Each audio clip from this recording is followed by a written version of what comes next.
बिस्मिल्लाहिर्रहमानिर्रहीम। Dear students, अस्सलामु अलैकुम। सेकेंड ईयर फिज़िक्स के 4 लेक्चर हो गए हैं। आज हम 5वें लेक्चर की तरफ जा रहे हैं। 5वें लेक्चर का नाम है electric flux through close surface. इससे पहले जो हमारा चौथा लेक्चर था उसमें जो चीज़ें हमने पढ़ी थी वो मैंने लिख दी हैं यहाँ पे प्रीवियस लेक्चर के अंदर। उसमें हमने इलेक्ट्रोस्टैटिक की दूसरी एप्लीकेशन पढ़ी थी इंकजेट प्रिंटर के बारे में, और उसके बाद हमने पढ़ा था इलेक्ट्रिक फ्लक्स के बारे में। आपको याद होगा उस टॉपिक के अंदर मैंने ये फार्मूला बना के दिया था कि इलेक्ट्रिक फ्लक्स फाई ई बराबर होता है ई डॉट ए, यानी डॉट या scalar product of electric field intensity E and vector area. आपको यह भी बताया था कि वेक्टर एरिया ये along normal to the plane होता है, यानी इसकी जो डायरेक्शन है नॉर्मल टू द प्लेन होती है। इसमें एक चीज आपको याद रखनी है, ऑब्जेक्टिव में भी आ सकती है। ये फार्मूला जो है फाई ई का, ये वाला फार्मूला, इस पे एक कंडीशन है। वो कंडीशन ये है कि this formula is applicable only for flat surface. कौन से सरफेस के लिए? Flat surface. आपको याद होगा कि जब मैंने डिफरेंट कंडीशंस ली थी तो जो प्लेन आपको दिखाई थी वो बिल्कुल प्लेन थी, फ्लैट थी। आज का जो हमारा टॉपिक है इलेक्ट्रिक फ्लक्स। अब आप सोच रहे होंगे ये तो हम पढ़ चुके हैं, अगर इलेक्ट्रिक फ्लक्स मालूम करना है तो आपको कौन सा फार्मूला लगाना है? Phi E is equal to E dot A. इसके अलावा तो आपने कोई फार्मूला नहीं पढ़ा। तो ये फार्मूला लगाने के लिए फिर कंडीशन है। वो कंडीशन क्या है अभी बताई? वो कंडीशन ये है कि जो एरिया है, जो प्लेन है, वो बिल्कुल फ्लैट होनी चाहिए, सरफेस फ्लैट होना चाहिए, बिल्कुल सीधा होना चाहिए। लेकिन इस टॉपिक के अंदर वो कहता है कि क्लोज सरफेस है, क्लोज सरफेस। अब क्लोज सरफेस अगर फ्लैट नहीं है और नहीं होगा फ्लैट सरफेस, तो फिर हम इसमें सीखेंगे कि अगर सरफेस फ्लैट ना हो, क्लोज हो, तो उसके लिए फ्लक्स का फार्मूला फिर क्या होगा, किस तरह हम डिराइव करेंगे। आइए देखते हैं। फर्ज करें ये मैं एक क्लोज सरफेस स्फेरिकल शेप में लेने लगा हूं। हम कोई और भी शेप ले सकते हैं, लेकिन कैलकुलेशन को आसान बनाने के लिए जरूरी है कि हम कोई रेगुलर शेप ले लें। जैसे यहां पे मैं ले रहा हूं, कौन सी शेप? Spherical shape. तो ये स्फेयर है, बाज़ाहिर आपको ये सर्कल नजर आ रहा है, ये सर्कल नहीं है, इसको आप स्फेयर समझें, यानी बॉल समझ लें, जिसके सेंटर के ऊपर रखा हुआ है एक positive point charge Q, positive point charge Q। अब क्योंकि ये पॉजिटिव चार्ज है तो इससे जो इलेक्ट्रिक फील्ड लाइंस होंगी वो हमने पढ़ा हुआ है, दे आर रेडियली आउटवर्ड। क्या होंगी? रेडियली आउटवर्ड, यानी ये होंगी field line due to positive point charge. अब जरा गौर से देखिए, इस डायग्राम के मुताबिक एक क्लोज सरफेस स्फीयर के सेंटर के ऊपर एक चार्ज है और उस चार्ज से फील्ड लाइंस बाहर की तरफ निकल रही हैं। गौर से देखिए कि ये फील्ड लाइंस क्रॉस कर रही हैं, गुजर रही हैं। कहां से? सरफेस से। किसका सरफेस? स्फीयर का। ये जो स्फीयर का आउटर सरफेस है, इसमें से फील्ड लाइंस बाहर निकल रही हैं। अगर फील्ड लाइंस बाहर यानी पास हो रही हैं, अकॉर्डिंग टू डेफिनेशन जो कल पढ़ी थी हमने, जो लास्ट लेक्चर में पढ़ी थी, कि number of field lines passing through unit area passing through surface is called flux, electric flux. तो भाई यहां भी तो फील्ड लाइंस सरफेस में से गुजर रही हैं, अगर गुजर रही हैं तो यहां भी फ्लक्स पैदा होगा, और यही फ्लक्स हमें क्या करना है? कैलकुलेट। अब मसला क्या है कि भाई फ्लक्स कैलकुलेट करने के लिए तो हमारे पास फार्मूला ये है, phi is equal to E dot A. लेकिन ये फार्मूला सिर्फ वहां लग सकता है जहां सरफेस फ्लैट हो, लेकिन यहां सरफेस आप देख सकते हैं क्लोज है, कर्व है, फ्लैट नहीं है। अच्छा, अगर फ्लैट ना हो तो उसका क्या नुकसान होता है, तो प्रॉब्लम क्या होती है अगर फ्लैट ना हो? देखें भी, अगर सरफेस फ्लैट होगा ना तो आप जब नॉर्मल ड्रा करेंगे, यहां ड्रा करें, यहां ड्रा करें, यहां ड्रा करें, सब की डायरेक्शन सेम बन रही है ऊपर की तरफ। अगर ये सरफेस क्लोज हो जाए या कर्व हो जाए, जब आप यहां नॉर्मल ड्रा करेंगे इस सिम्त में जाएगा, यहां ड्रा करेंगे इस सिम्त में जाएगा, यहां ड्रा करेंगे ये सिम्त होगी, यानी वेक्टर एरिया की डायरेक्शन तब्दील हो जाएगी। भाई जब वेक्टर एरिया तब्दील हो जाता है तो जाहिर है फ्लक्स भी तो तब्दील हो जाएगा। तो अगर फ्लक्स तब्दील हो जाएगा तो फिर हर पूरे सरफेस के लिए सेम फार्मूला, हम यही एक फार्मूला नहीं लगा सकते। तो उसके लिए फिर क्या करें? जाहिर है अगर फार्मूला फ्लैट सरफेस के लिए है और सिचुएशन में कर्व है, क्लोज सरफेस है, तो क्या करें? इस पूरे क्लोज सरफेस को क्यों ना हम डिवाइड कर दें। तो भाई आपने इस पूरे सरफेस को डिवाइड कर देना है स्मॉल सरफेस में।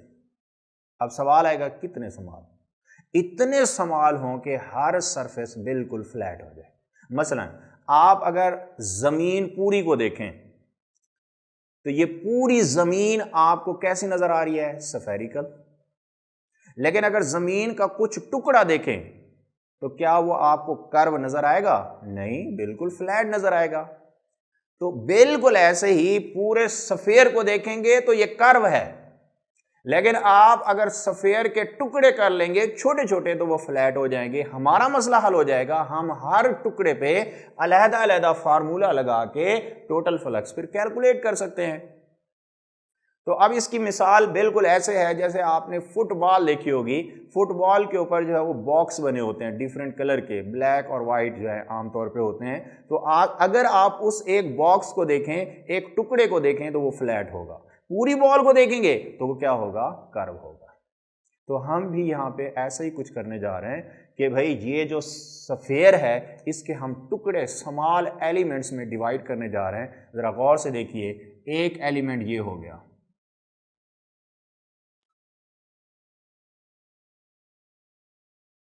इसी तरह ये दूसरा एलिमेंट, तीसरा, चौथा,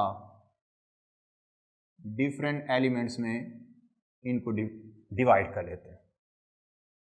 पूरे स्फीयर के सरफेस को हम स्मॉल एलिमेंट्स में डिवाइड कर देते हैं और हर एलिमेंट के एरिया को नाम दे देते हैं। फर्ज करें ये वाला जो एलिमेंट है इसका एरिया डेल्टा A1 है और उसकी direction normal to the plane ये बनेगी डेल्टा A1। ये वाला फर्ज करें A2 है तो इसको डेल्टा A2 कहेंगे। फर्ज करें एक सरफेस यहां बन रहा है, ये पूरा स्फीयर का सरफेस डिवाइड हो चुका होगा तो इसकी डायरेक्शन जो है वो ये बनेगी। लेट्स से ये क्या है? डेल्टा AN है। तो हमने पूरे सरफेस, स्फीयर के पूरे सरफेस को स्मॉल एलिमेंट्स में डिवाइड कर दिया है और हर एलिमेंट के एरिया को स्मॉल डेल्टा A से जो है वो जाहिर कर दिया। हमारा मसला हल हो गया कि क्लोज था, हमने उसको फ्लैट सरफेस में डिवाइड कर दिया। उसके बाद क्या करना है? उसके बाद अच्छा ये याद रखें कि इस स्फीयर का रेडियस स्मॉल r है, ये आगे कैलकुलेशन में काम आएगा। अब हमने क्या करना है? हर सरफेस पे अलग अलग ये वाला फार्मूला लगाना है। मसलन पहले सरफेस के लिए क्या होगा? phi E1 which is equal to E1 dot delta A1। इसको अगर आप ओपन करें तो ये बन जाएगा phi E1 is equal to E1 delta A1। अब देखें एरोहेड नहीं लगाना क्योंकि ओपन कर रहे हैं। और तीसरी चीज क्या आएगी? cos theta. कल बताया था कि थीटा एंगल है, जाविया है किसके दरमियान? E और A के दरमियान। चले चेक करते हैं क्या जरा बन रहा है according to diagram. Delta A1 की डायरेक्शन देखें आउटवर्ड बाहर की तरफ है, और फील्ड लाइन भी क्या है देखें, ये फील्ड लाइन है, ये डेल्टा A1 की डायरेक्शन है, दोनों सेम डायरेक्शन में है। अगर सेम डायरेक्शन में है तो एंगल क्या बनेगा 0 डिग्री, cos 0 1 होता है, तो इसीलिए phi E1 is equal to E1 delta A1। इसी तरह क्या कैलकुलेट कर लेंगे phi E2 दूसरे फ्लैट सरफेस के लिए, स्मॉल पैच के लिए, एलिमेंट के लिए, तो वो जवाब आएगा E2 डॉट डेल्टा A2। इसको ओपन करेंगे तो ये आ जाएगा E2 डेल्टा A2 कॉज, चलें थीटा चेक करते हैं। अब यहां भी यही सिचुएशन है, यहां भी नॉर्मल टू द एरिया और फील्ड लाइंस सेम डायरेक्शन में बन रहे हैं, तो यहां भी एंगल क्या होगा 0 होगा। आप चेक कर सकते हैं हर एलिमेंट के लिए एरिया की डायरेक्शन और फील्ड लाइन सेम डायरेक्शन में बन रहे हैं, तो इसलिए एंगल सब के लिए 0 होगा। तो phi E2 बराबर आ जाएगा E2 डेल्टा A2 cos 0 क्या हो गया 1 हो गया। सिमिलरली आगे हम चले जाएंगे, आप 2-3 कैलकुलेट कर लेना कि phi E3 कर लेना, सेम आएगा E3 डेल्टा A3 आ जाएगा। तो मैं जा रहा हूं एंड पे, आखिरी phi En किसके बराबर आएगा En डॉट डेल्टा AN, ये आ जाएगा En डेल्टा AN और cos एंगल कितना है 0। देखें यहां पे मैंने पहले कहा कि वेक्टर एरिया किसी भी एलिमेंट के लिए और फील्ड लाइंस सेम डायरेक्शन में होंगे, एंगल क्या होगा 0, जो कि 1 के बराबर होता है। तो भाई phi En बराबर आ गया En डेल्टा AN। लो भाई हमने हर एलिमेंट के लिए फ्लक्स मालूम कर लिया, हमारा मसला जो है वो हल हो गया। हमने पूरे सरफेस को स्मॉल पैचेस में डिवाइड किया था, डिवाइड करके इतना स्मॉल कि हर पैच फ्लैट हो ताकि हमारा मसला हल हो जाए, फार्मूला लगा सके। ऐसा किया हमने, हर एलिमेंट के लिए अलग-अलग फ्लक्स मालूम किया। अब हम जा रहे हैं टोटल फ्लक्स की तरफ। टोटल से क्या मुराद है इकट्ठा करना, इकट्ठा करने से क्या मुराद होता है सम अप करना है। तो भाई देखिए total flux, total electric flux phi 1 phi 2 phi 3 up to phi n।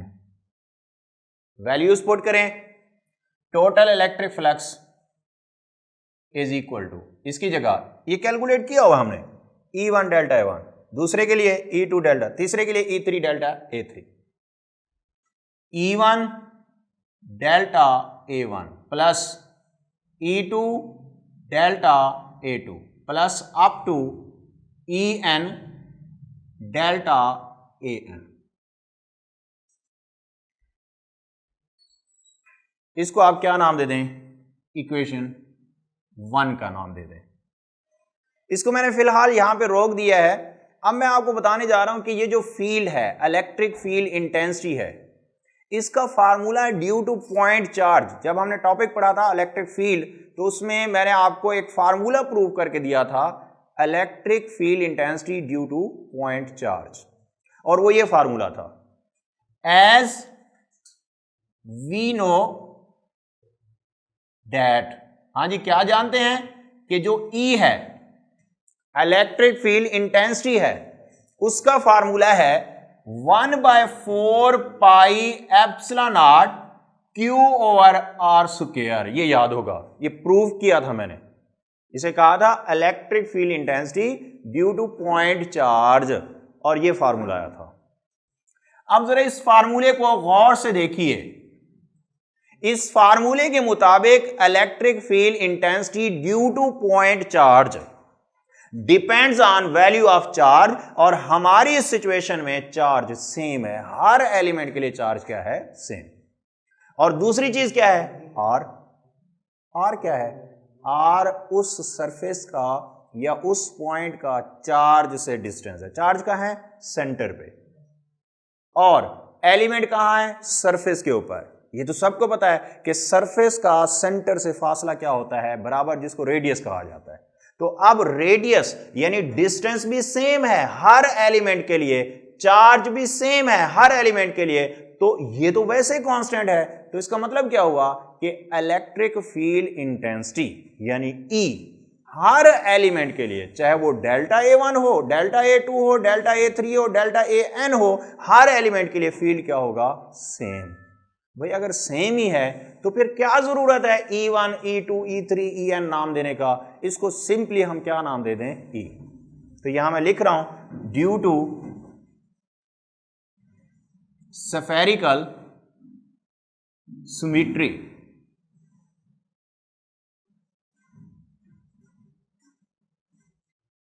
E1 is equal to E2 is equal to E3 is equal to E4 up to is equal to En, और इसको हम क्या नाम दे दें, E का। तो equation 1 imply total electric flux is equal to E1 की जगह क्या लिखना है, E, तो ये आ जाएगा E delta A1 plus E2 की जगह क्या लिखना है, E, क्योंकि सारे बराबर हैं, तो ये आ जाएगा E delta A2 plus up to E delta AN। आगे चलना है। अब देखें E सब में कॉमन है, तो इसको कॉमन ले लें, बाहर निकालें, तो ये बन जाएगा total electric flux for close surface. इकट्ठा हो गया ना, तो जब सारे एलिमेंट को मिला लेंगे तो पूरा सरफेस हो जाएगा स्फीयर का जो कि क्लोज है, is equal to E common ले लिया, delta A1 plus delta A2 plus up to delta AN। Values put करनी है। E की वैल्यू मैंने इक्वेशन 2 में लिख दी है, आगे लिखा हुआ है delta A1 delta A2 delta, यानी सारे एलिमेंट के एरियाज को सम अप करना है। आप खुद सोचें, अगर सारे एरियाज को इकट्ठा कर लें तो वो पूरा सरफेस नहीं हो जाएगा स्फीयर का। तो इसीलिए मैं यहां पे लिखने लगा हूं total electric flux E into, इस सारे की जगह लिखने लगा हूं टोटल एरिया, क्योंकि जमा हो रहा है तो टोटल हो जाएगा। तो किसका, ऑफ